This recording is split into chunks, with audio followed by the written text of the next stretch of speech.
ఫిరాయింపులకు పాల్పడిన ఎమ్మెల్సీలు రామచంద్రయ్య, వంశీకృష్ణపై అనర్హత వేటు వేయాలని వైసీపీ ఇచ్చిన పిటిషన్పై తీర్పు న్యాయ సలహా తర్వాత ఉంటుందని మండలి చైర్మన్ స్పష్టం చేశారు. 1-2 రోజుల్లో ఈ తీర్పు రాబోతుందని తెలుస్తోంది. పూర్తి డీటెయిల్స్ ని మా ప్రతినిధి రాఘవేంద్ర అందిస్తారు.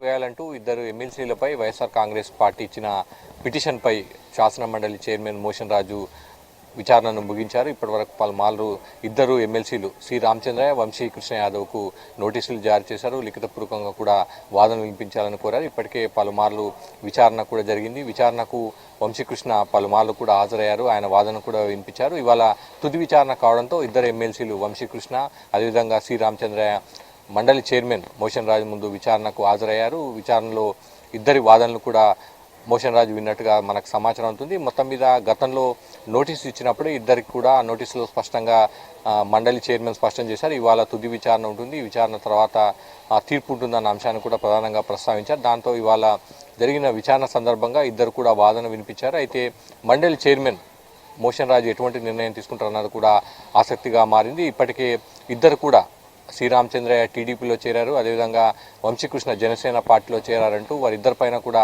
అనర్హత వేటు వేయాలంటూ కొద్ది రోజుల క్రితం వైఎస్ఆర్ కాంగ్రెస్ పార్టీ మండలి చైర్మన్ మోషన్ రాజుకు పిటిషన్ కూడా ఇచ్చారు. దాంతో అప్పటి నుంచి విచారణ కూడా ప్రారంభమైంది. గతంలో ఎమ్మెల్యేల వ్యవహారంలో కూడా శాసనసభ స్పీకర్ తమ్మినేని సీతారాం పలుమార్లు విచారణ చేశారు. ఇటీవల 8 మంది పార్టీ ఫిరాయించిన 8 మంది ఎమ్మెల్యేలపై అనర్హత వేటు వేశారు. ఇప్పుడు కూడా మోషన్ రాజు ఆంధ్రప్రదేశ్ శాసన మండలి చైర్మన్ మోషన్ రాజు ఎటువంటి నిర్ణయం తీసుకుంటారన్న అంశానికి సంబంధించి సర్వత్రా ఆసక్తి నెలకొంది. రాజకీయ వర్గాల్లో కూడా చర్చ జరుగుతుంది. ఇవాళ తుది విచారణను జరిపారు కాబట్టి 2-3 రోజుల్లో న్యాయ నిపుణుల సలహా తీసుకున్న తర్వాత ఆయన పిటిషన్ పైన నిర్ణయాన్ని వెలువరిస్తారని సమాచారం అవుతుంది. మొత్తం మీద మాత్రం శాసనసభ స్పీకర్ తమ్మినేని సీతారాం నిర్ణయాన్ని బట్టి చూస్తే మండలి చైర్మన్ కూడా అదే రకంగా నిర్ణయం తీసుకునే అవకాశం ఉంది. ఇద్దరు ఎమ్మెల్సీలపై అనర్హత వేటు వేసే అవకాశం ఉన్నట్టుగా మనకు విశ్వసనీయ వర్గాల సమాచారం. దీనికి సంబంధించి త్వరలో గెజిట్ నోటిఫికేషన్ కూడా విడుదలయ్యే అవకాశం కూడా కనిపిస్తుంది. అయితే ఇద్దరు ఎమ్మెల్సీలు కూడా వారి వాదన వినిపించారు. దానికి సంబంధించిన పూర్తిస్థాయి ఆధారాలు కావాలని కూడా